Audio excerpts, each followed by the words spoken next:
Hello, good morning, and welcome back to Reaper Pro Tips with me, your host, Anne, and disembodied hands, mostly Quindy, a little bit John, and sometimes Justin. You know how it goes. But anyway. Hello. I am not hopped up. I did not sleep as long as I wanted to. We had company, like, one of David's friends is doing a conference at Stanford and stayed overnight. And so you know how disruptive it is to your morning routine when you have somebody stay overnight? And you're just like, you're like in guest mode, but you have to be in get ready for work mode. Like, it's so weird, like, to do it on a weekday. So I'm like, kind of cockeyed today. Sorry, guys. Mostly Quindy. You're mostly Quindy. You're only mostly Quindy. The least moderated Reaper streamer. I've lulled them into a false sense of security. I mean, hello, everybody. Oh, recovering from gardening. Yes. Sorry. That was my semi-evil laugh. It wasn't my truly evil laugh, which should scare you all. All right. Dang it. I have a dragon, and I washed it yesterday, but then I totally did not prime it because I got distracted last night. My fault. So I did not actually construct the dragon head. Although, what does this do anyway? Oh yeah, wrong end, Dan. There we go. So her head's pretty nice. I mean, she's got that underbite thing going on, poor thing. But other than that, she fits together really well. So, you know, we have a smiley head, and we can put it on a smiley body, and then we can paint it blue, and then paint it not blue. But yeah, it's one of those days. I'm just now technically you could choose, like, because it's going to be really hard to get in that mouth. So now the more that I look at it, the more I'm thinking, because this fits together so well, it kind of makes more sense to me to paint the inside of the mouth first and then tack the head on. Because if you don't, like, good luck getting in there with your brush. You know what I mean? So yeah, so that's kind of the way I'm thinking is right now, is now that I'm looking at this, in order to paint the inside, not that, and you can still see the tongue, right? But it'd be really hard to reach in there with a brush through all these razor sharp teeth, which is, you know, it's great that she has all these razor sharp teeth. But I think, yeah, painting the inside of the mouth first, and you don't have to do a whole lot. The back sides of the teeth are going to be mostly dark anyway, with maybe just a little bit of a highlight. So yeah, so we will tackle this actually on stream. I'll prime her tonight. I'll put it on my to-dos prime dragon head. Let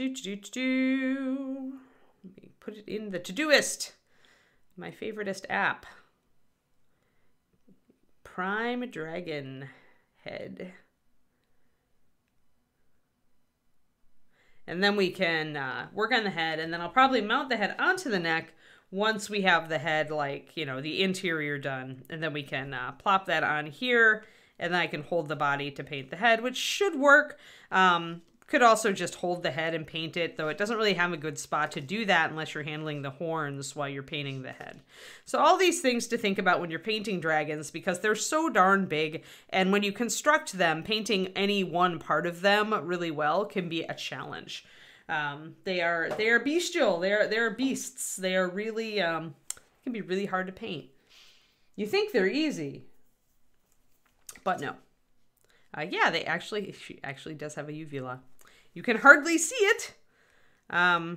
Maybe you can. I guess if you really looked for it, you could.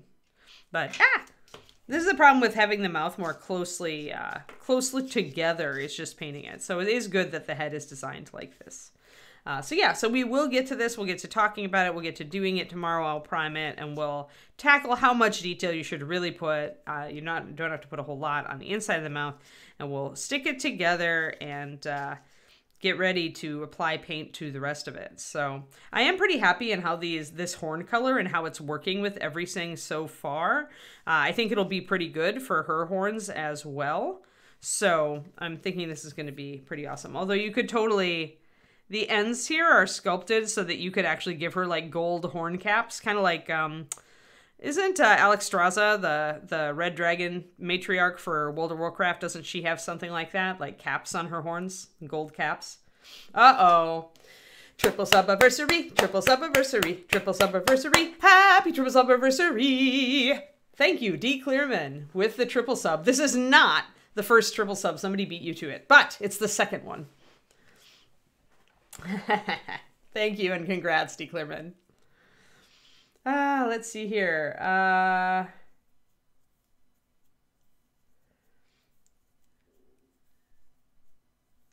Horn colors to paint. Did you? So yes. Yeah, the horn colors these are pretty good horn colors. I like them. I'm going to lighten them, and so we're going to do some glazing. For sure, to bring these up a little bit more, but I'm pretty happy with how dark and like kind of earthy they look right now. It's a nice counterpart to the crazy iridescent insanity of the rest of the dragon. Sometimes you need something to ground you when you're doing something that's this kind of nutsy looking. The other thing I could do in here is I could bring some of my dark brown in and add it to the shadows on the wing. That will ground the wing and it will pull the whole wing together. So I probably, the kitty loves the triple sub-anniversary. So I'm going to start organizing my colors like I did yesterday. We're going to work on these horns, and then we're probably going to add in some brown shadows really, really sparingly. But because these look like they're totally part of a different beast than this, I think adding in a little bit of earthy shadow to my very deepest parts of my shadows on the iridescence would be a good judgment call. So, because you want the whole thing to kind of pull together. So that will help, I think. So we'll experiment. We'll just do it. Small Cat loves the singing. And I love to make Small Cat happy. Until I have my own beast. My own pupster. Should get close to breeding, maybe happen this weekend or early next week. I haven't touched base with Bridget to see how our puppy mommy is doing. All right, so yesterday I was doing my walnut brown, and then our dark was 4 drops of, I think we did a kind of an intermediate, didn't we? We did an intermediate there. No, we're doing it correctly. We're doing it correctly. Yeah. Boom. All right. So that's two russet brown puddles with 4 each, and we're going to put a different color in each. So for this one, we're adding our gnawed bone. And for this one, we're adding our walnut brown, just to darken it just a little. Take it down just a notch. And then we're going to do our straight up gnawed bone with a drop of, we're going to invert our recipe. So instead of 4 drops of russet and 1 drop of gnawed bone, we're going to do 4 drops of gnawed bone and 1 drop of russet.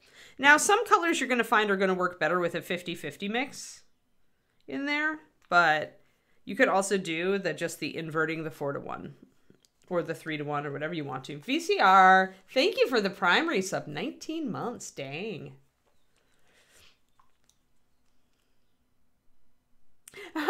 He's like, wait, that's the voice. Where's the brush? There are 2 videos that I was on, I think. There's the one, the general standing interview one, and then there was the one that that other like kind of Warhammer based one. But that was a really fun video. I enjoyed that one. Both of them were up on my Discord, on my Patreon, but I don't know where they are elsewise. 1, 2, 3, 4.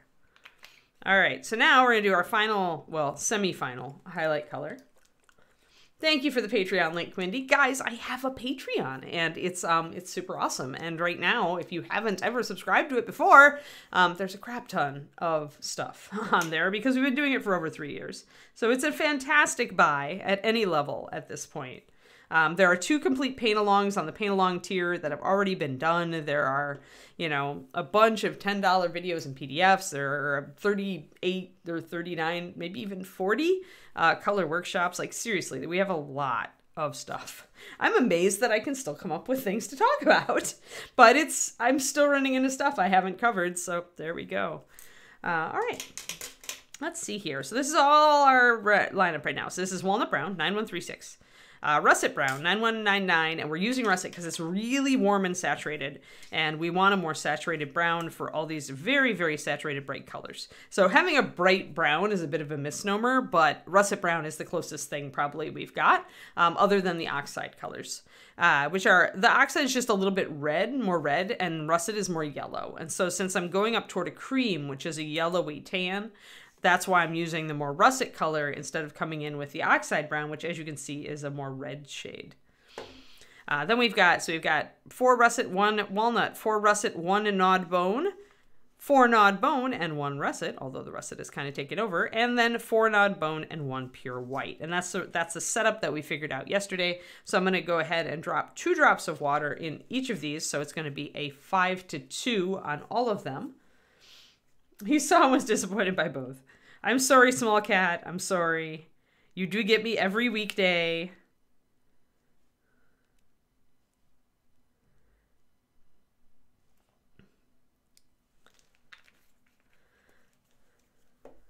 There we are. Alrighty. And we're going to just go and kind of graduate. So I'm going to start by mixing up this one, transport it over to this one. Transport that over to this one. And I'm probably going to do, actually now I remember I did add another drop of gnawed bone in there, so I probably will do that again. We'll see. Yeah, it does need another drop of gnawed bone, comparatively speaking. And then this one. And this probably also will get another drop of pure white. You want to be able to definitely see differences, and this looks lighter on camera. Oop, I've got to fix my focus. Hold on. Blook. There we are. Now we're set. So this looks a lot lighter on camera than it actually is in person, but you can mostly see the progression. You want to definitely see a distinct step between colors though, so these two are a little close. So I'm going to actually just use my brush full of stuff here and just kind of mix it back into that. Lighten it up a little bit. That's better. Now I can see a distinct difference between both this one and this one and this one and this one, which is probably about, if I were to get out the grayscale on my color wheel, it's probably about at least a step and a half. Usually what I find is that when I mix colors by gut, if I were to actually look at them on the grayscale, it would be like, you know, 1.5 between them, or 2. Either one. If you thin your paint a lot, then go for a wider separation in colors. If you don't thin your paint as much, go for colors that are closer together if you want a blended effect. Yeah, gnawed bone I think is part of the adventure colors set in Dungeon Dwellers. Don't quote me on that. But gnawed bone is essentially my current answer for the canceled color stained ivory, which I used all the time, 9142. So now this has become my warm cream color. I consider a warm neutral cream like to be a necessity in miniature painting. And you want it darker, because if you're going to use it as a base for white, you do want it dark enough to be an effective shadow.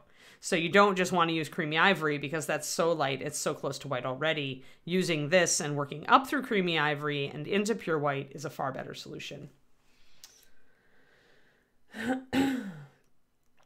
I have some I need to do a little bit more on gold NMM. I feel like it's been a long time since I did a gold NMM one, Agent Marvel, and I would like to revisit it on the Patreon, because I think I did one on a bust and I wasn't as happy with it as I might have been. So actually I'm going to put that on my little subject matter here. I'll look up exactly when was the last time I did it, and I'll tackle it again. Because I feel it's been a while. It's been a while since I worked on something like that, so...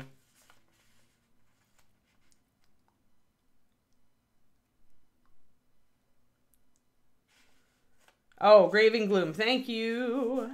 Thank you. So, Gloom and Grave, Grave and Gloom, whatever it is, that is the one with the gnawed bone. Hey, that makes sense. I just have to think of, like, ghouls, and then I'll have it. I was thinking of gnolls, you know, but I should think of ghouls instead. Alrighty, so this is not our top color. We'll actually go up to closer to pure white, but for right now, we're pretty good.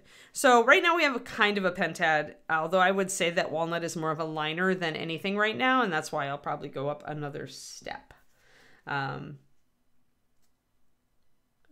Thormel, where did I missed it. Hold on. All right, so that's not quite right, Twisted Oma. Hold on, what is that? Okay, so yeah, Thormel. Here's the dealio. This is Bone 6 is still running. And while the Kickstarter is running, I was asked to paint models from it. And the only the only new model that I have that isn't like the ones that Rhonda already painted is the dragon. However, I'm not going to paint the entire dragon. Up until the recent days, I had only a small portion of the dragon, so I just started on the wing. Since then, other parts of the dragon have come in, so I will be working on the head in coming streams. However, once we hit the end of the month and Bone 6 concludes, I will put aside this model unless there's a specific thing I want to tackle on it. I'm not planning to finish it, because dragons just take way too long to paint. I've said in the past I won't do one on stream, not completely, but I'm perfectly happy to tackle like painting draconic heads and eyes and wings and things in separate. So yeah. So what I'll do is I'll probably finish out this part of this side of the wing, and then we'll also be working on the head, and maybe I can do some base work, and I can get the head glued down to the neck, and I can maybe show you some scale techniques that we can do on scales like this. I won't be finishing it off stream, Kodiak. It's nothing I need to work on, and I'm not getting paid to do it. So it's like, for me, because I'm a freelancer, all of my off time is Patreon, YouTube, Twitch. It's other stuff, so I won't be finishing it off stream. The only reason to finish it off stream is if I was really enjoying it, and I've so many other models queued up for my evening time for painting for competition or just for me, and I need my off time. I need my me time. So yeah, you're likely you aren't going to be able to see it done.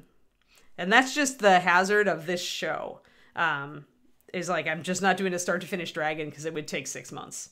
And you'd be terribly bored by the end of it because it would be all the same all the time. So yeah, so that is the complete rundown. Just be ready for that. But we're still talking and answering questions. It would take 3 years to finish the dragon, Pendrake, and I would get terribly bored, and everybody would get terribly bored. We've done this before. We know that it doesn't work. If you want to see me paint a dragon, go back and watch Dance of Death. All of it. You'll be done, trust me, after a few shows. Now this one is a little more interesting given because I did the pseudo-iridescent effect on it. But still. Alright, so let's get some of this in. I am going to work with... Oh yeah, we were working with a synthetic brush yesterday too. Let's keep doing that.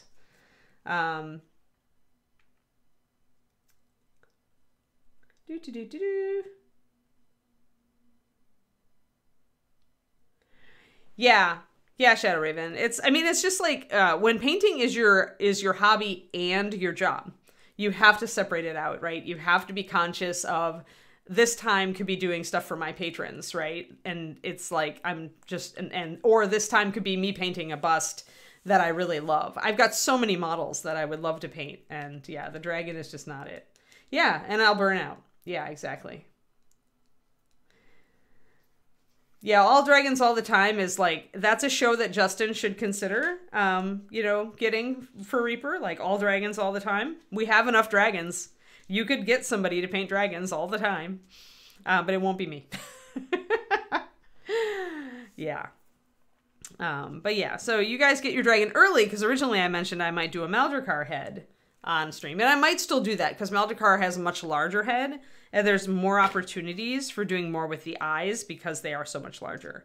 But for now, we're here on this wing.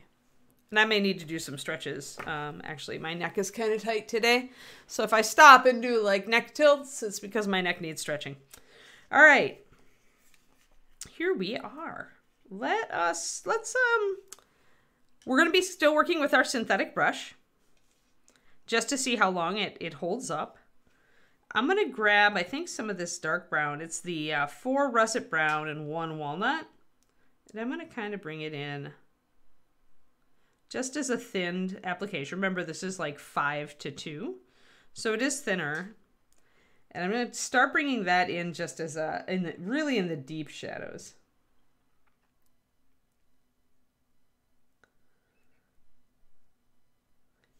That's true. If you, I don't know, Pendrake. I would still hate myself by the end of it. Like, one of the things that keeps me going on this show after this many years is the fact that I still feel like every once in a while, I'm talking about something completely new that we haven't talked about before. Because every model is different. But because dragons have, like, they've got very specific, like, technique points, and then it's just rinse and repeat. So I don't feel like it's a very good fit for the show. And it's just, it also just isn't thrilling to me. Like, I like you guys to get a lot of value out of this show. And every once in a while, even if you've been watching since the beginning, to learn something new. So for me then, to be stuck in kind of a rut, painting scales, even if it's like every 6th day, I would feel frustrated, like I wasn't covering any new ground and you weren't getting, like, sure, maybe it's fun for you to sit there and watch me do scales for an hour and a half, but for many people it will just be boring. And part of the point of Reaper's Twitch is to also, like, introduce, you know, the models to a new audience. So you never want to be boring. You always want to be, like, kind of working on something new or different. Let's get closer here. So you can see the brown that I'm bringing in. I'm bringing in a little bit of the russet, but it's looking a little light, so I'm also bringing in the walnut. I am going to drop more water in the walnut, though, because walnut is so high coverage that it really needs to be thinned down. So I'm dropping 2 more drops of water in it. It's almost to 1:1 at this point. And then I can kind of use that for a lining, but it's just adding in a little bit of grounding and bringing in a little bit of sameness, you know, like drawing a connector between our bonework here that's still developing and the rest of the dragon, so that it's not just 2 different, very different things. The green effect with this stuff is actually like 2 shows ago. Yesterday's show is this. And we started working on the bony claw spur parts, and the green was I think the day before. So where am I? Oh yeah. So we've got to mix up, and we never want to use our synthetic brushes as mixing brushes. It will destroy them super fast, and they already destroy super fast. So we don't want that to happen. There we go, Quindy with the link.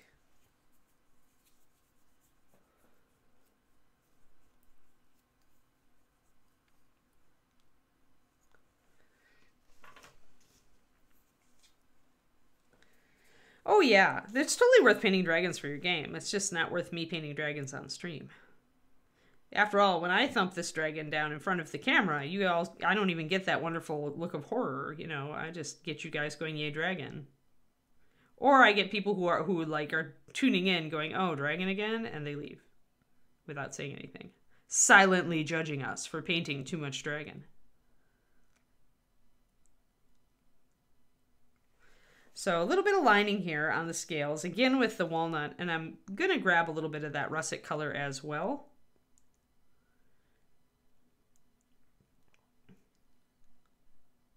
And it's subtle, but it is definitely... Notice how cartoony, like how lack of depth here. And notice how much depth we're getting here, as opposed to just this.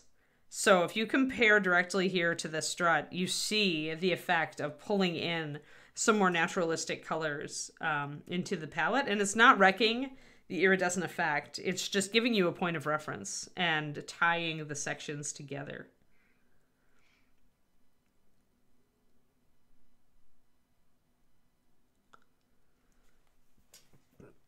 So using a mixture of walnut and russet and walnut.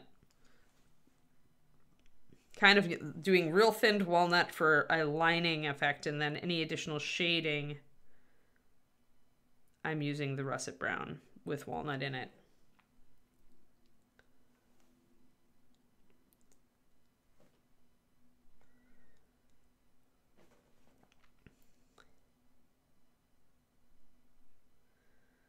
Yeah, when I showed David this, he was like, "Oh, I can see why they want to see you finish it." And I'm like, "Yes." And can you see why I would like put my eyeballs out trying to finish it? And he's like, "Yes."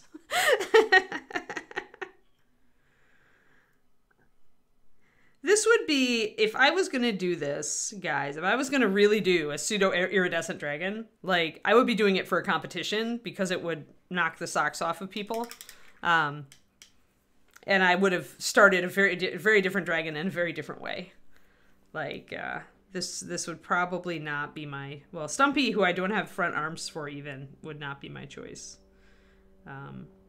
So will this show up at some point on a dragon in my possession? It is possible. Will it show up on this dragon being completed? Nah.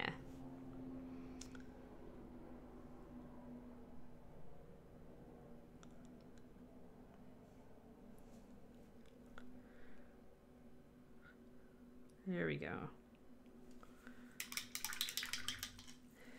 So just the lining there, and then when we bring in a little bit of this russet brown, that's when you, and you don't want it to go too far. You don't want too much of it. You want it to be something that people might notice if they look very closely, but that they don't necessarily notice when they're just kind of like looking at the piece. They should notice the fake iridescence first. And then when they zero in on it, they can see that we used more organic colors, more organic earthy colors in some of the shading to pull parts together. So now we've got a much more, notice how much more defined that makes everything over here, but it doesn't disrupt our iridescent effect. That said, like if you're really looking for pure magical iridescence, don't put the grounding color in. Like if you look at just the wing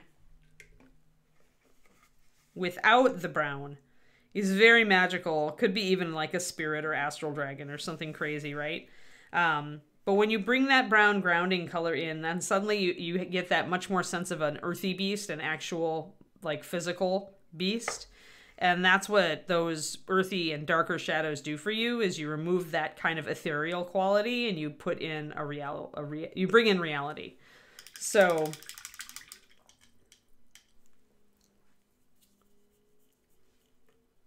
yeah, Quindy. Yep. And that's what most competition painters feel, is I will never paint a dragon for competition ever again. Because they take so much out of you. They're so big. There's so much of them, and it is so repetitive. So yeah, we're using a synthetic brush for this is just fine. We aren't doing any super micro details on this. So the synthetic works really well. It'll work well up to the point where we decide to do some super fine layering or really micro detail, and then it might fail us. But I wanted to put it through its paces because I haven't worked with a modern synthetic for a while. I always use Kolinsky Sable. And it's good to, in my opinion, as a painter, it's good to just keep abreast of what you can and can't do with like the technology, because the technology for synthetic brushes is always changing. It's always improving. Alrighty, so that kind of gives you an idea. It's much more solid now. We'll probably bring in some dark shade, some brown shading on the underside here as well. Keep our blue a bit in there. But yeah, so that's what we're doing there. So let me get these claws done, and then we'll move over to green again. And I, again, need to like mix up the color so that I can put my first base coat. It depends on what you're doing. When I was dry brushing the wings earlier and blending the wings, I was using this.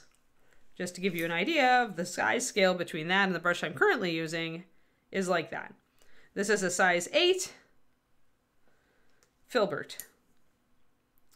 So can you paint a dragon with smaller brushes? All of the people who painted a Maldrakar with a size 1 would tell you, yes, you can. Should you paint a dragon with the size 1? No. Although I am using, I'm using this one for detailing and for doing fine work, but that's different than blocking in everything. Or size 0, sorry, not size 1.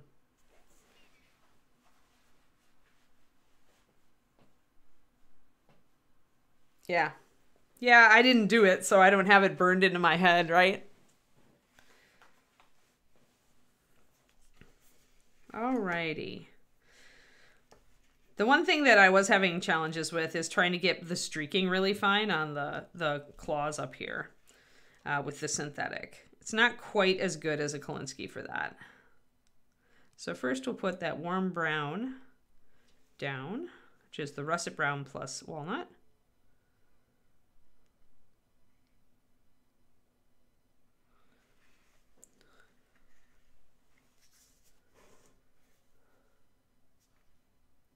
Yeah, the tip is just a tiny bit.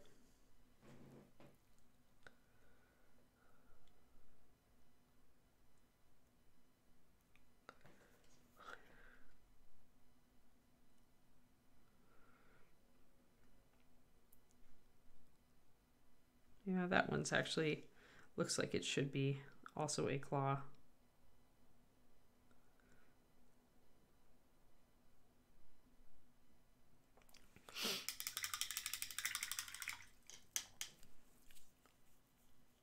Size 0 and 7.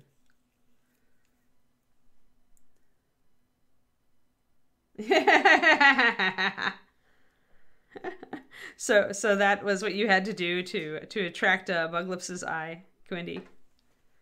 Well, that's impressive. You must have really wanted him. Would I have done that to get David? Yeah, I guess I would have. Well, I technically painted a Soldier 76 to impress David also. Like, I was already painting it for me, but it became quite the motivator to send him pictures to show my latest insane leather detailing. So, you know, so I get you. I get you, girl. I get you. I feel you.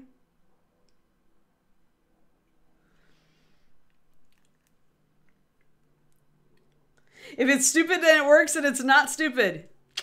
Yeah.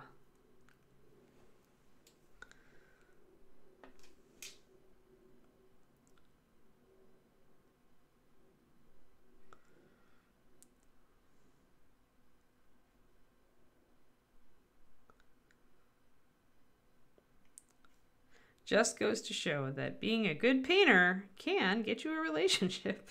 Well, you also have to be a cool person, you know.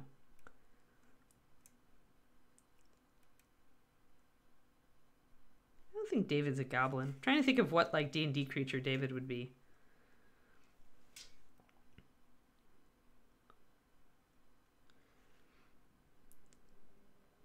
I'm pretty sure I might be a blink dog.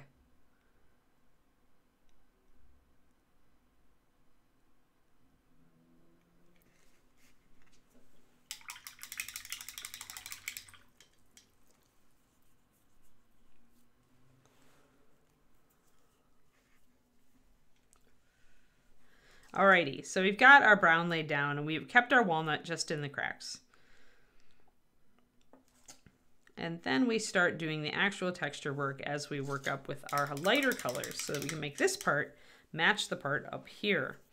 These other scales, which are just kind of slowly emerging from the actual skin, we're going to do in the green. But I wanted to get these other claws mapped in before I started to work on the green again. Yeah, you can see that I'm just not getting quite as fine lines this time. And that's just, the synthetic's going to slowly lose its tip.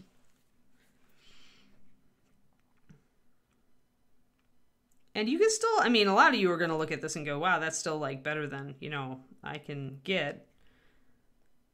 So sometimes, like, the limitations on your materials won't become really apparent to you until you start doing better work and you start trying to get, you know, you start getting better brush control, and then your brush kind of like fails on you and you're just like, what?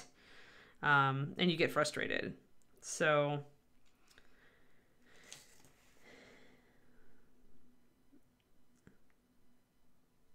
And right now, this brush maybe has an hour of work in it. Think about that. An hour, and it's already lost its finest tip. And I'm being pretty gentle with this thing. I'm not using it to mix. I'm using it for really light touch. Very thin paint. Not terrifically abusing it.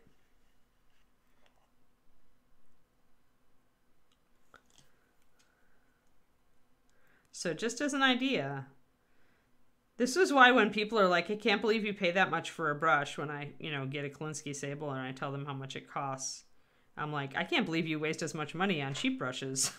Because to me, like, not being able to get the best performance out of a brush after, like, not even a day of painting, like, and then having to buy a new brush, like, I'm sure that the brush companies would love that. But I do not love it. I'm going to put that dark tip on here. So remember, we wanted to go darker on the tip for some of our big claws, like that one and these guys. So I want to keep to that down here.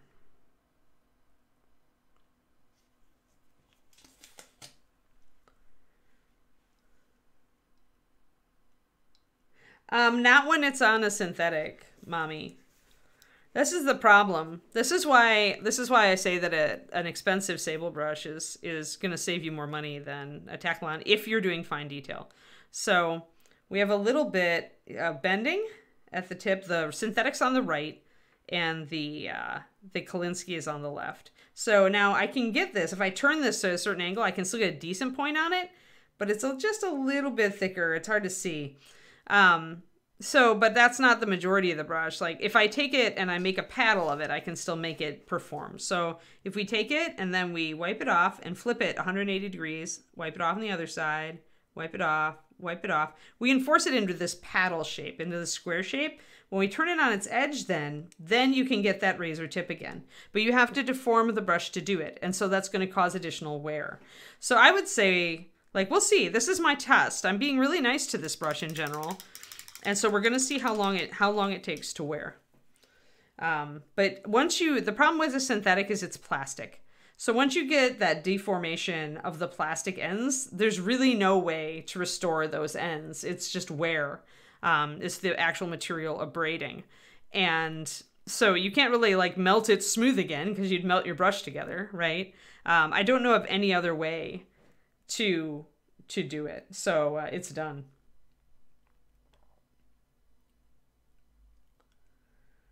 There we go.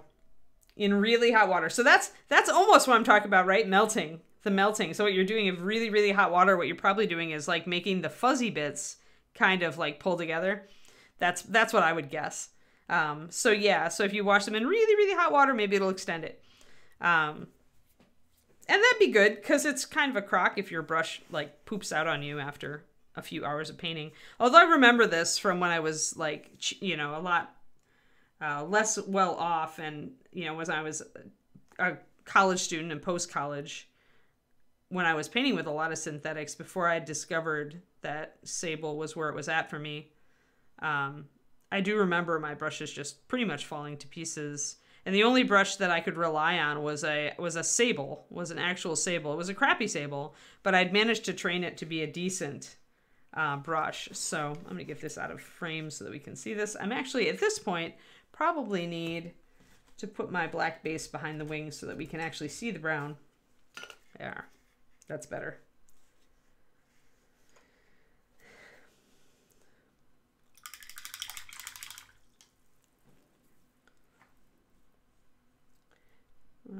Hold on, I missed a comment.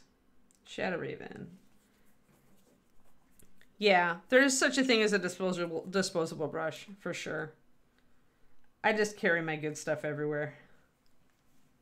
But then that's just how I paint. Now, I am doing this for a reason, and that's because I did order some oil paints recently. And I'm probably going to go and get some decent quality synthetic brushes to deal with those oil paints. I'm still going to set aside a set of Kolinskys for the fine work, but I do want to kind of experiment with doing more synthetics with oils, because oils just have the potential to really wreck a brush. So yeah, so that's another thing to consider is what mediums are you working in?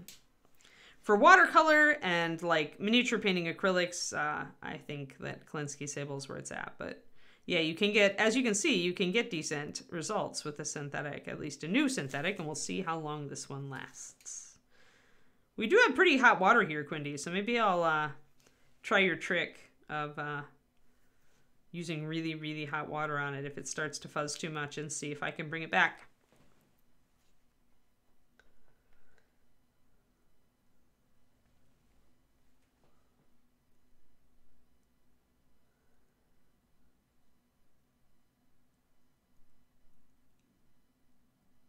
Yeah. I mean, that's pretty much clickbait, right? When you've got people that are like throwing out that stuff, you know that they're just trying to get your attention. He probably knows darn well that detail brushes are useful as well. But, and if you're doing all terrain, I mean, if you're doing what he's doing, then yeah, you can get away. I mean, I've got several synthetics I've abused for terrain, and where is my other flat? And I just use them, like, use them, abuse them, like these brushes. I don't know, Pendrake, I thought about it, but I think I'm gonna forge my own way. And this is where I'm kind of a stubborn person.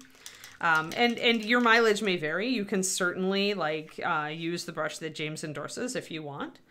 But I am the sort of person, Pendrake, that I want to learn for myself. I don't want to be colored by anybody else's experience. I will go and kind of like watch some stuff maybe just to get an idea what's out there. But I'm never the person who's going to come and just buy the thing that somebody else uses. Because I want to experiment myself with kind of a fresh mind toward it. I don't want to be pre-prejudiced. So even when I'm watching James's videos, I'm not buying into the one true brush. Now, I may come to the conclusion after my own experimentation that James is absolutely right. But at that point, I can say James is absolutely right with the conviction behind it that I've actually tried everything and come to the same conclusion as James. And I would much rather be teaching from that perspective than from the perspective of I use this brush because James Wapple uses it. Like that's absolutely my mindset. And that probably comes from being self-taught as an artist. A lot of me is self-taught as a miniature painter because there weren't videos and crap when I was learning how to do this stuff. And I learned when I had to do that. It was a pain in the butt, but I learned kind of to like that process, to really like this self-exploration and finding out for yourself whether it's true for you. And I think that if you're able to embrace that kind of mindset without getting too frustrated by it, then that can be very beneficial to you. If you do your own thing, come to your own conclusions, then when people ask you why, you'll be able to tell them in detail why, you know? Oh, Wapple's a genius. I mean, he's coming from a background of doing a lot of oil painting on canvas. So he's definitely that. But I'm enough of a kind of iconoclast, maybe? I don't know. I like to make my own way and I like to draw my own conclusions. So I will probably try a bunch of brushes, work with them, then I'll look up what Wapple's brush is. Probably I'll just text Kathy. And then I might try it. But I want to have my own mindset in place before I try it. I want to get a pretty good... It's why you like peer-reviewed studies instead of just a study of somebody doing something. I don't know. I just like to independently come to my own conclusions. Because the thing is, I don't paint like James. So the one true brush for him may not be the one true brush for me. And I might actually save time experimenting and quickly coming to an idea of what will work for me, instead of trying to invest in somebody else's idea of what works for them. So always, I mean, this is just like everything in life, guys. Don't always take other people's word for it. Experiment. Try stuff for yourself. Even the stuff that I espouse isn't necessarily going to work for everybody. I mean, if you don't paint like me, you're going to get more mileage out of a different brush, or you're going to get more mileage out of a different paint viscosity, or, you know, anything like that. It's all about what works for you in your art and your hobby. And I mean, we all use brushes differently. We all like a different like firmness of brush or a different shape. I totally like did not get an adequate understripe for that. I think I really need this color to be a little closer to that color. I think that I need to lighten up this one over here. Because it's not giving me quite the striping effect that I'm looking for once it dries. It's drying darker than it looks. That's what's happening. Honestly, Shadow Raven, yeah, I don't know. Like, I'm definitely not. Like, I have a 2D art background, and that's as close as I come to James. That's about it. But I haven't, like, I wasn't a professional artist for 20 years before I got into miniature painting, right? And that is James. So...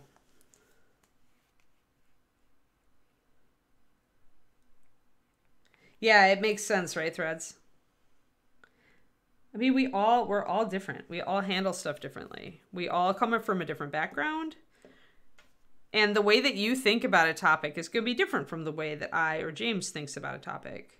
And that's the value in like having so many people teaching so many different ways of doing this hobby. Because out there somewhere, you will find like, if you do get frustrated, you will find the person who paints like you and their stuff will make sense to you. But I will always encourage you to try a whole bunch of stuff. Because one, it's fun. And two, it just informs your mindset. You can talk intelligently about what you're doing and why.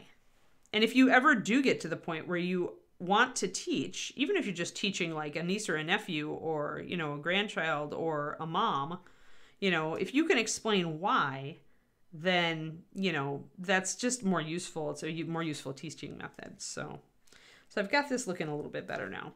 This is titchy work, these horns. Once you get into the groove, and for the smaller ones, you can do them much faster. But these big guys, because I want to make them look a little irregular. Oh, split. Did you see that? Uh-oh. Dun, dun, dun. My brush is rebelling, folks.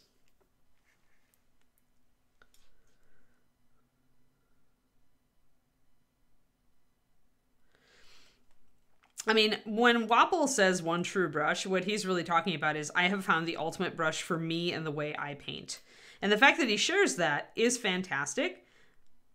And it will work for some people, especially if you decide to set out to paint like James. You know, as far as the style that he does, using the tools that he uses. Me, I'm going to essentially walk into oil painting with my art school knowledge. I have reviewed like one of my art school oil painting textbooks, and which I think is useful. And I'm just gonna walk in and start flailing around and see what happens. Like, because to me, it's so rare that I walk into a new technique and it's totally new. And although I painted a lot with oils when I was younger, and they were my favorite medium. Even though I was terrible at them as a kid, I still loved them. And so part of me is just like, I can't wait to try this out and see what I can do with it in this medium, like in miniatures. And I might have held out forever because I hate turpentine and I hate like mineral spirits. I hate solvents in general. But the orange zest solvents sold me. I was like, oh, okay. Environmentally friendly and like much, much less smelly. Sold. Oh, probably. Well, he's trying to make a point though. I mean, you can do a lot with that one brush, right? Oh, yeah. Not as long as you might think, Kodiak. I picked up miniatures for the first time when I was 9. And I've taught, like at paint club, we had one family that brought in their kids when they turned 5, they were allowed to go to paint club as long as they were able to sit and be good. So if they acted up, then they didn't get to go next time. And since their older sister was doing it, they wanted to do it. So you could start at 5. Don't expect them to take guidance. Just let them play. Like, get some bones stuff from the Kickstarter so you can get it real cheap. Bigger models are better for kids. They tend to like unicorns and dragons and things like that. And just like play. Get some throwaway brushes, let them play. Maybe your brush is just really hype about painting. Maybe. Yes, look up Zest It. Pendrake is one brand, but there's essentially, yeah, orange oil solvents. It's fantastic. Like, it's such a great idea. So I have some in the other room. Where did I put them? Actually, let me see. I'll go fetch them because this is an educational opportunity. Hold on. Educational opportunity unlocked. 1 second. Let me go grab it. Besides, I have to stretch out my, stretch my back a little.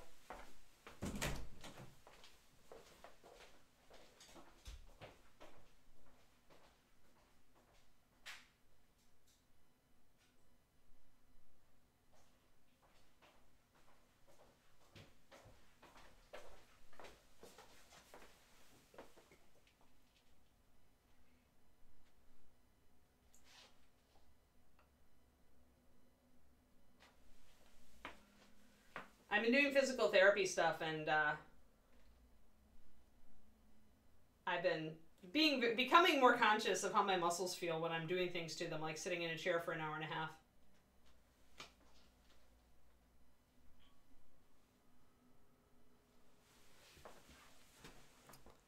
All right, so here we go.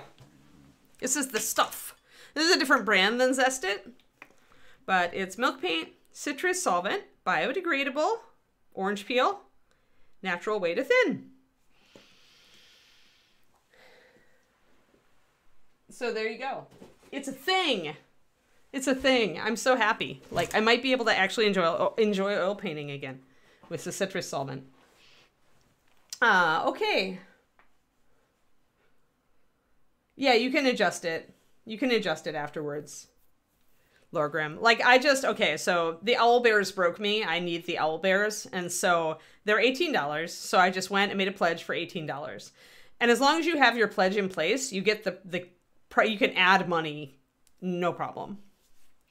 So I just decided I knew I wanted the owl bears. I probably will want something else. But for now, I just put in my $18 just to hold my place. I don't know if I'm going to get tired of that orange scent, Grey Wolf. I don't, maybe if I painted, with them every day for hours. Maybe? But yeah. Orange is one of those smells I really like, so. Oh, did they show Hakira? I haven't looked. We should just make it a thing where every day when I start the stream, I look at the Reaper Kickstarter. Let's go look. I think it's still up on my phone at least. Oh no, I failed.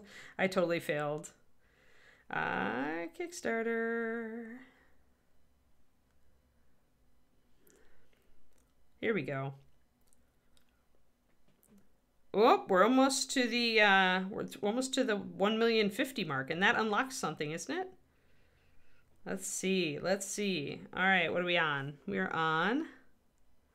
Oh yeah, Chaarondar, the dragon. The dragon gets unlocked. I see. Talons. Oh, did they preview Hakir somewhere else? Oh, I see. Big reveals coming at I see. So they've decided to move it up. Got it. All right. 4K to next unlock. I don't have a pet right now, Nomad Zeke, so orange scents keep kitties away. Well, I don't have a kitty, so it will unlock. It will not unlike this dragon. It will unlock the dragon. Ron's being a tease. Yes, you can add funds after it ends, but not remove them. So that's why I'm starting very small, because I can't afford to go too far in on this Kickstarter. But I really love the owlbears, so I had to vote with my dollars for the owlbears. So I do hope that we unlock the owlbears, because that's really where I'm at. Unlock, yes, unlike. Oops, slip. Yes, Inara has it exactly right. You should pledge what you can afford right now, even if it's just a little, to lock you in on the original pricing. Which I think it does, correct? Am I correct there, guys? Like, it's been a long time, right? But as I recall, if you pledge during the Kickstarter, you will lock in the original pricing. But if you do not, then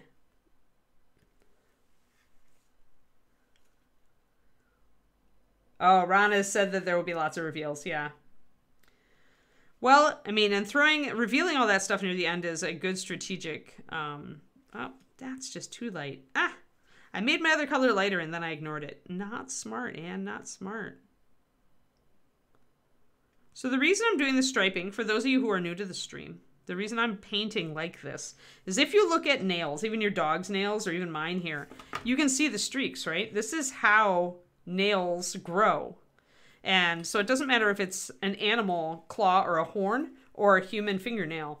This is the kind of texture that's on there. So if you're really like bored and you want, like, you're bored with just painting your claws like, you know, white or whatever, or black, and you want them to be more interesting, adding some of that texture can really make them look much better. And we haven't finished our highlights up on here, but I wanted to get these guys to kind of the same state.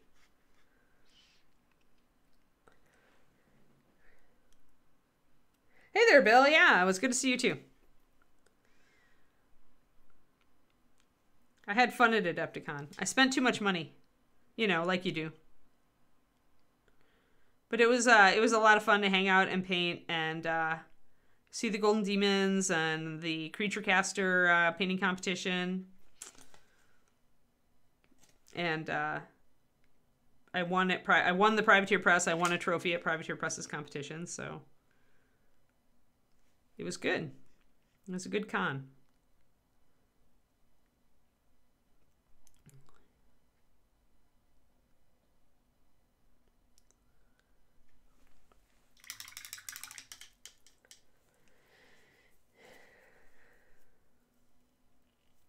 Yeah, thanks. It's a pretty trophy. I didn't have one before, that's why I decided to enter. I had never entered Privateer, their Grandmaster.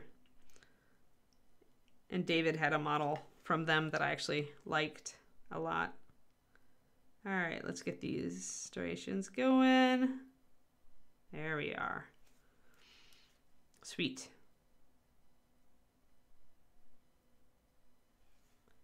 And down here. Now, this wing is held up like this. So the underside, actually, the shadowed side of these claws is going to be down on the underside here. I'm going to paint them the way they are anyway, and I'll probably just take a glaze of walnut and just shade them just quickly once I have the wings in place. Ah, Resin Beast, yep. Yeah, I started painting my Resin Beast entry right when I got home from Adepticon for next year. Although I ran into a color quandary on it really fast. And this isn't a color quandary where I didn't know what color to paint something. I knew what color I wanted to paint something, but then I had an unexpected, like, the way it interacted with the existing colors I didn't like. Because I'm painting a demonette type model, and she's one of the little ones. And I made her skin tone a really cool kind of workup from purple through magenta to kind of an orangey flesh tone. But then when I put the indigo cloth on her that I thought I wanted, the blue and the indigo made the skin go really orange, and I don't like it. I lost my purples. So things like that can happen. I always talk about how when you put one color on a model, like, every other color is going to influence how that color looks. And this was a prime example of that. And I wasn't ready for how orange it shifted. I thought by using an indigo I would be okay, but I wasn't. So now I have to rethink the color. David really likes the effect. I did not, though. And this is my model. So he's like, I like it. I'm like, sorry, still going to change it.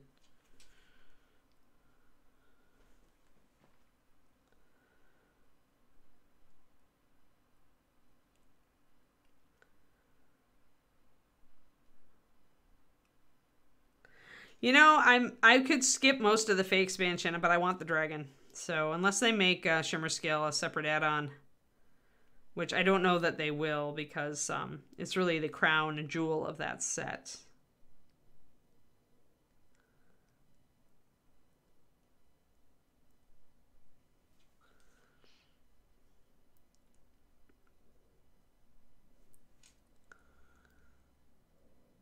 So I'm probably in for the Fey expansion because I want the Fairy Dragon.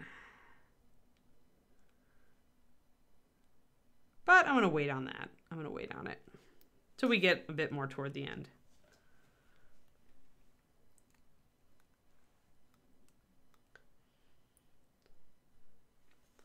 The indigo is going to stay, but I'm going to glaze some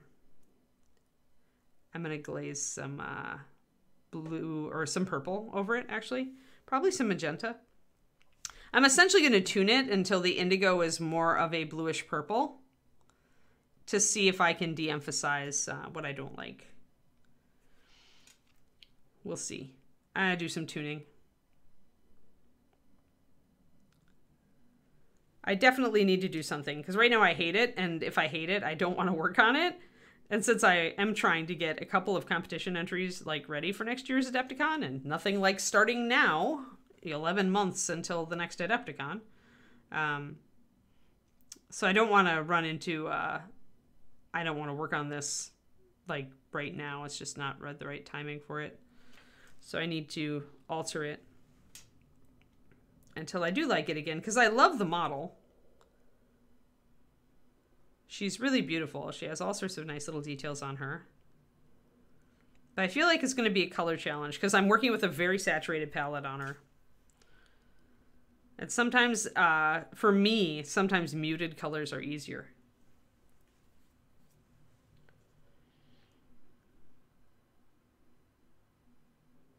Oh, we got, hey, thanks for the raid, Sons.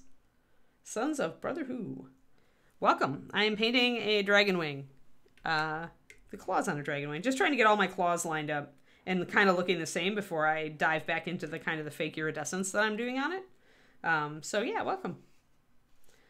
Yeah, kind of, Violet. I'm probably going to do, it's a little more complicated than that, Bill, because I'll probably do like a magenta glaze over the whole thing to just bring it closer to purple. And I may bring some parts of it directly up to a purple, a lighter purple.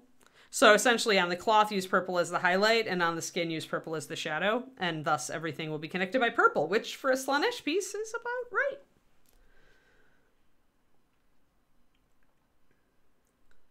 Indian food. Yeah, I cooked Indian food. We had leftover Indian last night, Iffy.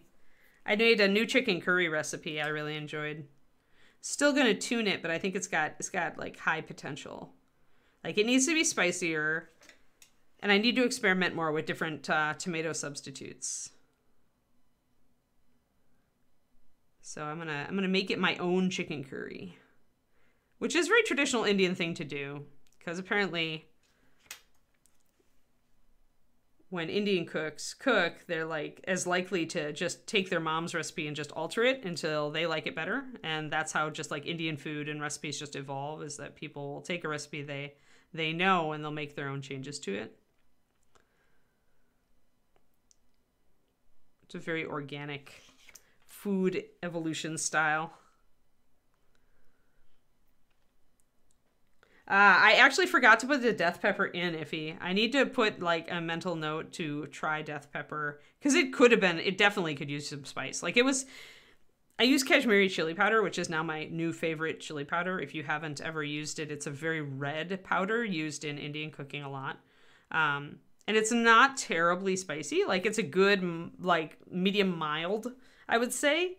If you don't use very much of it, then it's definitely mild. But it adds a nice color to the dishes, and I love the flavor.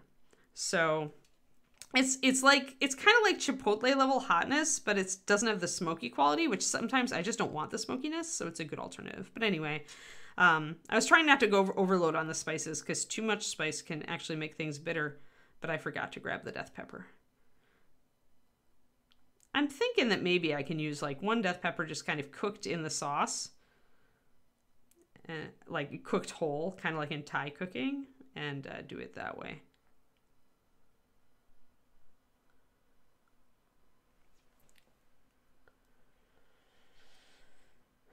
Yeah, see, that's the problem. That's the problem with like waiting for stuff to come to retail, because some stuff still hasn't come to retail from last Kickstarter. So I'm like, anything I want, like really want, I think I'm going to order right away instead of waiting for retail. No, I have a hot pepper bush at my, we live in a pretty awesome climate here in the South Bay. So for the first time, Agent Marvel, I have like a whole bunch of food-bearing plants. Like we've got a lemon tree and a lime tree that I use all the time. I use that to get lemons and limes from them all the time. We have a baby avocado tree that looks like it's going to give us avocados this year. And we actually, stuck in a corner, I didn't even notice it until well after we had bought the house. Actually, it was our yard guy, because he planted it for the previous owner. And so he made a note to show it to us because it's kind of tucked away in a corner. But yeah, it's got death peppers. They look like, they kind of look like the Thai chili peppers where they dry them and they get thrown into various dishes, and then they sit there and attack you if you actually bite them. They're mostly skin and seeds, and they're quite hot. David actually nibbled on one to test it, and it got sweat springing up on his forehead, so it wasn't, I would never do ghost pepper or anything like that. It's way too spicy for me. Anything that requires a waiver to eat is beyond me, but especially with my guts being sensitive. But this I think if we just use it sparingly, I could probably use it. It bothers me to have a food plant that I'm not actually using. We have a baby orange tree in front too, but that one is not flowering, so I don't think we're going to get oranges this year. I think it's going to be at least another year.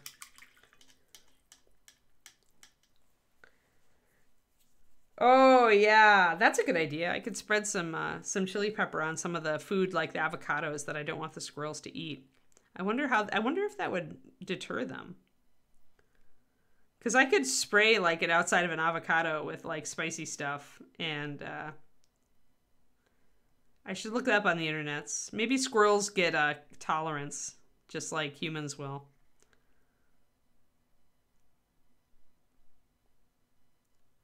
So the synthetic's holding up okay.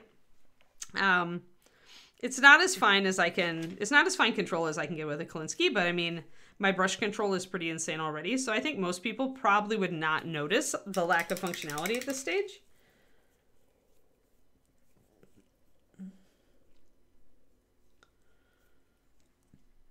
Oh yeah, that's too much. Yeah. Yeah, that's my problem too, is I'll get the oils on my fingers, rub my eyes, and then I'm in you know, pain. It didn't work for us. I've tried the Tabasco trick with puppies, and some puppies react to it. Pardon me, I'm going to get this a little bit closer. Some puppies react well to that sort of thing, and others are just like, la la la la, I don't care, have a spicy tolerance. So it really depends on the puppy, but I'm glad it worked for you. It does make it easy when it works. And pretty soon the squirrels are immune, huh? Fire-breathing squirrels. Well, now we need a fire-breathing squirrel miniature. Why doesn't that exist? Like, Ron, you're always looking for ideas. Here you are, totally missing the fire-breathing squirrel. Yeah, I think it works for many dogs with the Tabasco. It's just like bitter apple, which is the other chewing deterrent that you can try for puppies. It works really well for some dogs and not so much for others. Yeah, we have some hawks, but not nearly enough to get rid of our rodent population around here.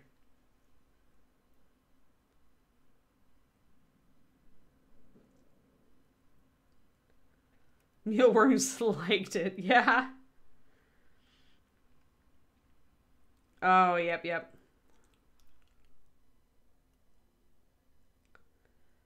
Yes. That's funny. You just befriended your squirrels? Yeah. Thank you, HM Road Dog. Ron's gonna think we're trolling him. And he's right! Alright, let's, what do we got? We got 15 minutes or so, a little bit more. So what I am doing, and it's interesting because you brought up, I forget who brought it up. Who brought up rotating the brush for a synthetic? I find that I'm doing that and I'm not even paying attention to doing it, but I'm doing it to reshape the tip. So essentially, I'm not trying, but I'm doing it because I'm like, oh, I need an edge. Oh, I need an edge. Oh, I need an edge. Because this brush doesn't want to hold a tip as well. It wants to flatten more. And that's synthetics can do that. So, so I'm turning it unconsciously.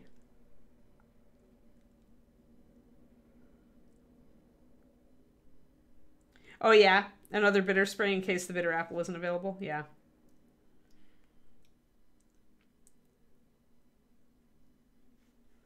Yeah. I don't see feral cats around here. People seem... Yeah, mommy. Yeah, exactly. So that's a thing. Like, my experience is the same. However, I am getting a tiny hook now on the end of this brush. Just a tiny little hook. It's so tiny that you wouldn't even notice it probably if you weren't used to looking at a Kolinsky sable like I am. But I am seeing just a little tiny hook. Itsy bitsy.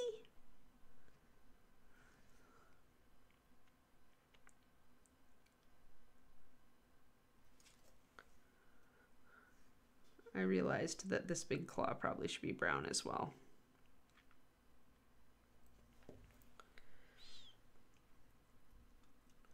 You know, people always said that, and I never ever found it to be true. Like, for me, I would much rather just use a regular brush and hit the corner. But if, you know, if it works for you, use it.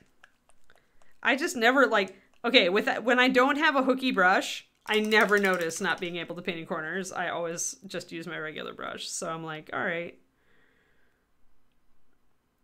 But your mileage may vary. And if that enables you to get more use out of a hooked brush, rock on. Rock on and do it.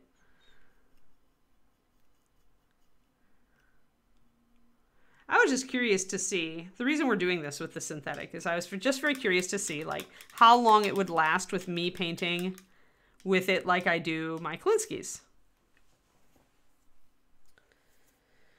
The dragon has been released on the world.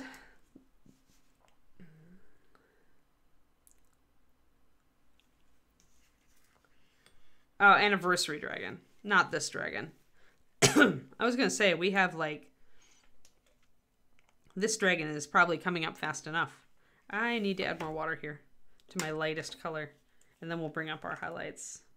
There.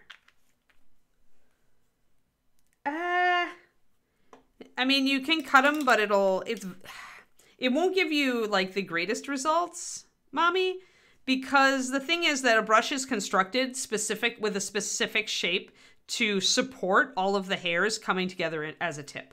Like these are actually just not like thrown together. They're actually like put together pretty painstakingly, machine-wise. There are some handmade brushes still in the world. These probably are not. But it actually is like made so that it's made to balance itself. So when you go in and start trimming the tip and start trimming hairs, it usually doesn't hold together nearly as well as it does fresh out of the box. Or if it does, it gets compromised a lot easier because the hairs really are constructed to hold this tip. And so unless you're very good at trimming, and you could totally get lucky and get really good at it, it's just not going to quite function that way. The other thing with a high-end synthetic nowadays is they're probably producing the plastic hairs with an actual tapering end in order to get this shape. It's not just building it. And so when you clip off the tip, you're actually trimming off the thinnest hairs. And the next layer of hairs down is probably going to be thicker and then thicker and then thicker. So it's not going to be quite as good as the initial point. So can you still paint with it? Can you still get it to do a tip? Yeah, sure. Will it be as good as the beginning? No, in my opinion. Oh yeah, the new WoW expansion trailer. Yeah, I saw that it had been leaked to be Dragonflight, so I was very interested to see, because I really loved Blackwing Lair back in the original WoW, and they never redid that raid, and I was always like, we need another dragon expansion. So if this is a new dragon expansion, maybe I'll come back to WoW.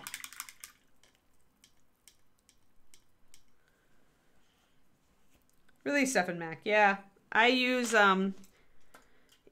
if you find that you are not satisfied with brushes, try to troubleshoot why that is. Is it that they break down too quickly for you? In which case, maybe it's your brush usage, or that you need to, you know, rinse more, or maybe you can actually isolate like why.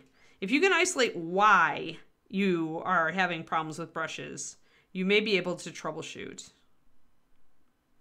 If it's not a user issue, then it could be just like a shape. A particular shape might be better for you that you haven't been trying.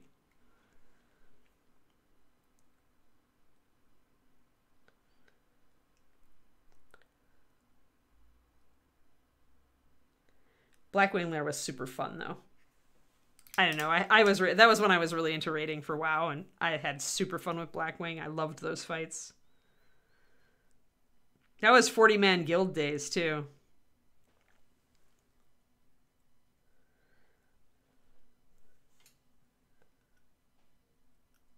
So your brushes essentially fall down fast. Stefan?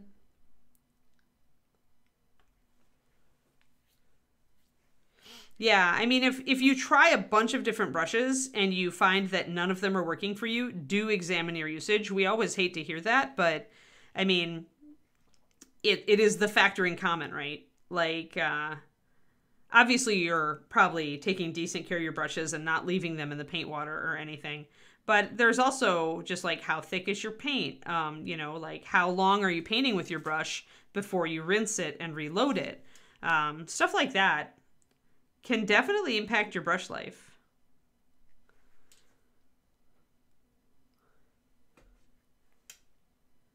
They start to split quick. Either that or paint is getting up in the ferrule, but I don't know how you load your brush. That's a brush loading thing.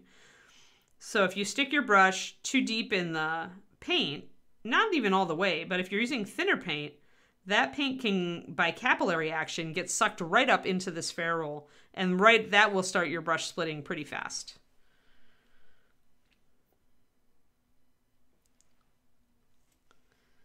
Yeah, I don't know what your technique is, and I'm not watching you paint, so I can't really speak to whether you're...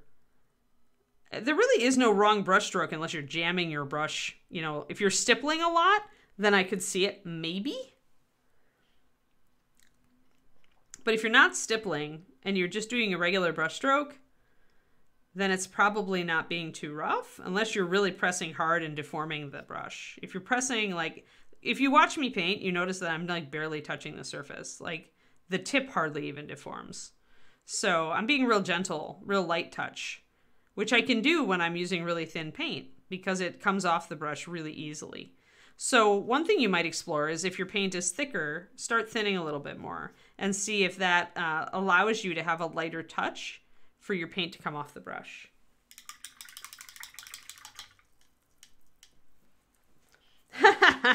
Yes, I heard we did well, Bryce, in the paint brand challenge. Yeah, Leroy. Yeah, we all use different brands and different types. It really is how you use it. Like, it really, really is. But that's just what I just mentioned is, you know, probably the most common reason for being too heavy-handed with a brush would be using thicker paint and having to press harder to get the paint to come off the brush. So if you notice that you are doing that, maybe try to thin your paint a little bit more and see if you can adjust. It might help. Obviously I can't really troubleshoot when I can't see somebody work. And even when I can, people will often be self-conscious and they'll like, you know, alter the way that they're painting. Wow.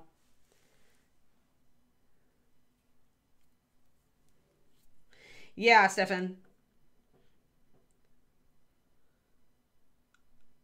Yeah, I don't hang them upside down. I just leave my brushes flat on my desk, just like this. If I'm afraid they're going to run in, like if I'm getting pretty crowded and I'm afraid they're going to get compressed up against something else on my desk, I'll put the tubule on.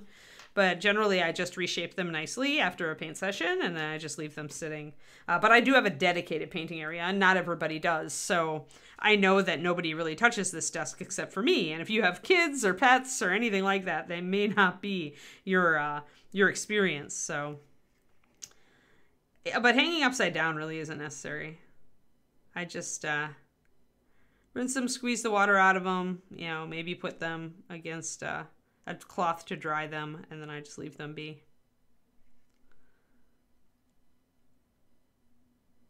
And if you are using thick paint, then yeah, that could be the cause of some brush abrasion, because it does require you to press harder to get the paint to come off your brush. Yeah, no problem, Stefan. I always, you know, the one thing that I try to do in this world as far as teaching mini painting is to remove the frustration factor. And when you're having problems with brushes, that's just such a huge frustration factor. So I have no problem like taking some time to talk about common, you know, reasons that stuff can happen. It's going to help everybody, right? Too. It's like, you're not the only person who's running into this. So anybody who watches this video, somebody even months from now could get something out of this, and it's worth it. It's worth it. That's why these are more like, these are less about like Anne paints an incredible, you know, like dragon wing, and more about, you know, helping people troubleshoot, talking about pitfalls and techniques and education. It's more about the paint education. Paint-chication.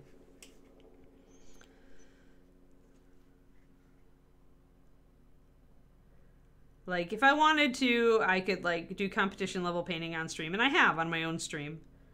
But even then, I like to stop and educate, because for most people, I mean, they like to watch like high-end painters perform, but it's even cooler if you can get some tips to inform your own painting, in my opinion.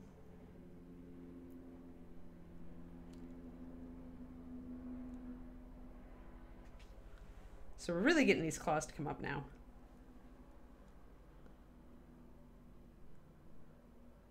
Oh, cool. Well, good luck, Stefan. You should be fine. Just keep experimenting, you know, keep kind of analyzing when things are happening, you know, kind of stop, break down what you're doing, talk to people, ask here on stream. You can always ask questions here on stream and I will answer. I do paint a pretty good pseudo-iridescent dragon wing, if I do say so myself. These are starting to look pretty good, actually. Yeah, so now I need to bring some of these up to a little bit. I've got all of these up to, almost all of these up to a high highlight.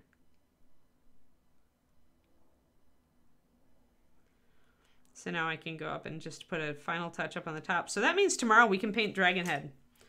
So we'll keep our dragon head in 2 pieces so that we can paint the inside of the mouth first. Then we'll put them together, put the halves together, and paint, work on the rest of the dragon head. And doing the pseudo-iridescence on the head, which will be a little harder for some of it because these fine scales, it's a little harder to get the effect. But you've got to kind of paint it as a body. So we will try to get as close to cool iridescent-y colors on Ye Old Dragon Head tomorrow as we can.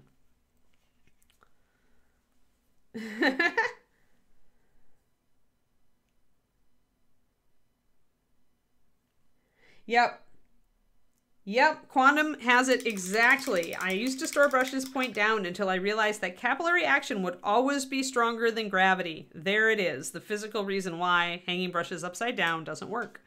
Thank you. Yep, making sure the brushes are clean before storing is more important than which direction they are stored. Absolutely 100% agree.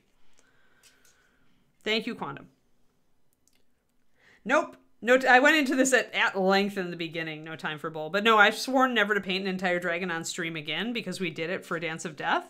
And it gets extremely boring, extremely fast. And also it drives me crazy. So one of the reasons I took on this dragon from Ron is I asked him, do I have to paint the whole thing? And he said no, and so I said okay. So I will finish out this wing at some point. We have until the end of the month. I'm painting this dragon every day until the end of the month. It's a Bone 6 dragon. We're about to unlock it. I think we've got less than 4K left to unlock it. So Bone 6 running right now. You want to get on it if you want to lock in the best prices. We have a lot of unlocks coming up, apparently, in the coming weeks. So keep an eye out. But I'm not going to do the whole thing. It'll just take too long.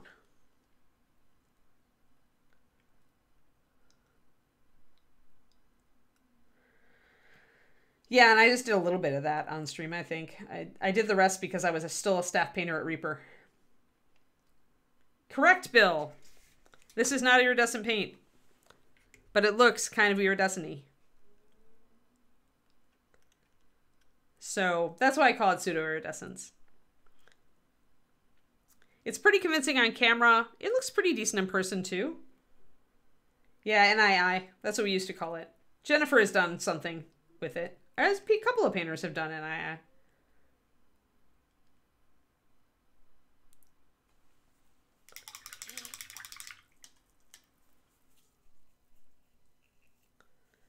But yeah, I wanted to try this out because this is actually a color scheme I wanted to do on a different model. And so I thought, well, you know, why not try to do it on a dragon?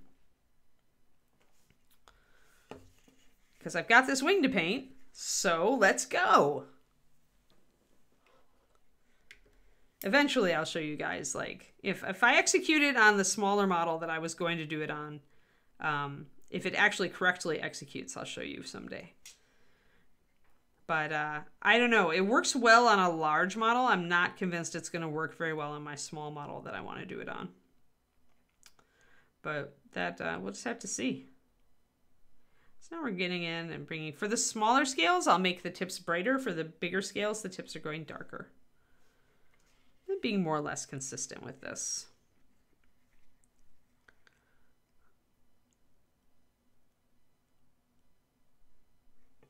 What do we got? We got time check is what we got. And I blorfed. Blorf. Haha, Quindy. Yep. Well, I'll tell you what, Quindy. We're going to go for a few more minutes just so I can finish this highlight so I don't have to remix these colors next time and so we can do more iridescent fun stuff. Okay? You don't mind if I go for a few more minutes?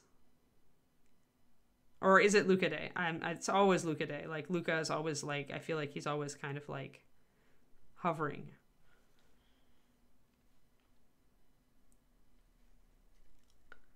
Okay, good.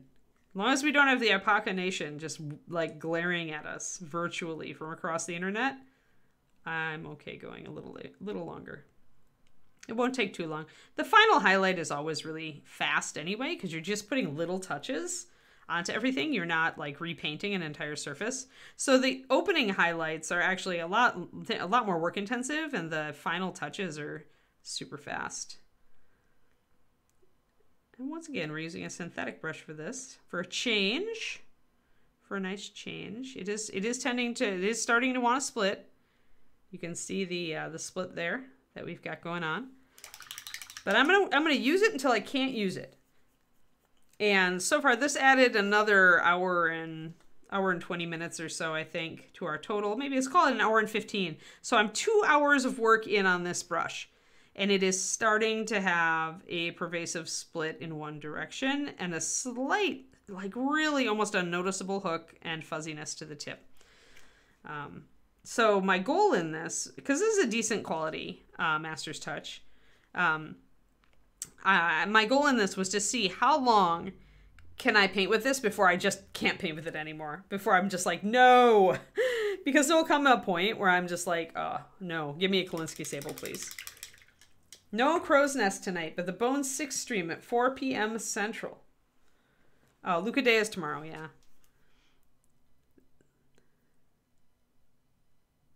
Tomorrow is Dragon Head Day. We're going to have some fun with Dragon Head. So I'm going to just add a little bit to this big horn here. Now the thing is, when you're trying to get this fine streaking, this is where I might switch off of the synthetic and back to the Kolinsky. Because if I don't, I like the texture that I have going on here, and the point is at this point just not good enough to give me what I want. So when I run into that, then it's time to reach for the Sable. Because the Sable, I know I can get the razor tip I want. I can get the super fine lines. Yeah, like this is night and day. Switching from that synth where I was just kind of compensating for the weaknesses of it and going to the Kolinsky where I can get these tiny little details on, it's really different, guys. I'm like, oh yeah, I can do this. Like, and this is why when you get your hands on a really good brush and you have been using, like, you've been using maybe decent synthetics, right? But when you get your hands for the first time on a really good brush that really has an amazing tip, it feels like you level up instantly. And the thing is, your brush control has been just fine all along. It's just that your brush isn't able to respond to the level that your control can. So if you experience this, like, don't be shocked. And it's not all the brush. It's also the fact that you actually have better brush control than you think you do. You just needed the tool that would actually let you execute on that.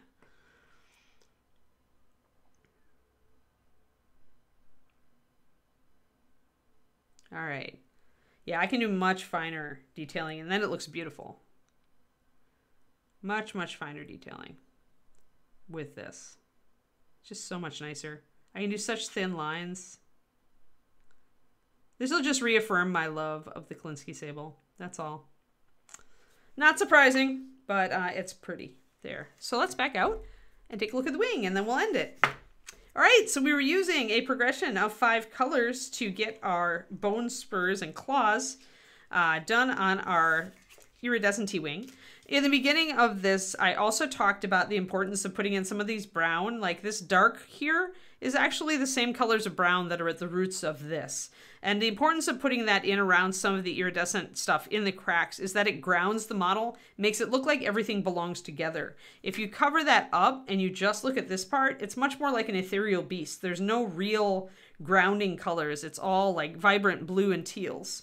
But when you introduce more realistic shadows, everything starts pulling together, and you'll see this more as I start introducing more brown shadows all over this. Everything will pull together and look like it belongs to the same dragon, instead of having just like this crazy ethereal stuff out here and this realistic stuff up here. So, oh, right. You're right. Thanks. I totally forgot. Okay, so tomorrow the power might be out. It's supposed to be out from like 9 to 11, which is, of course, stream time. But last time they said that it was going to be out, it wasn't. So I will let Quindy know if the stream is off, and hopefully we can hit social media and let people know that the stream will be off. But fingers crossed they like do it 9 to 9:30 and we can still stream. For my time, I mean. So yeah. So yes, we may be off tomorrow, in which case Dragon Head Painting Day will be Thursday. Thank you all for tuning in. Thank you for the awesome brush discussions and the oil paint discussions and just the general fun discussions that we had today.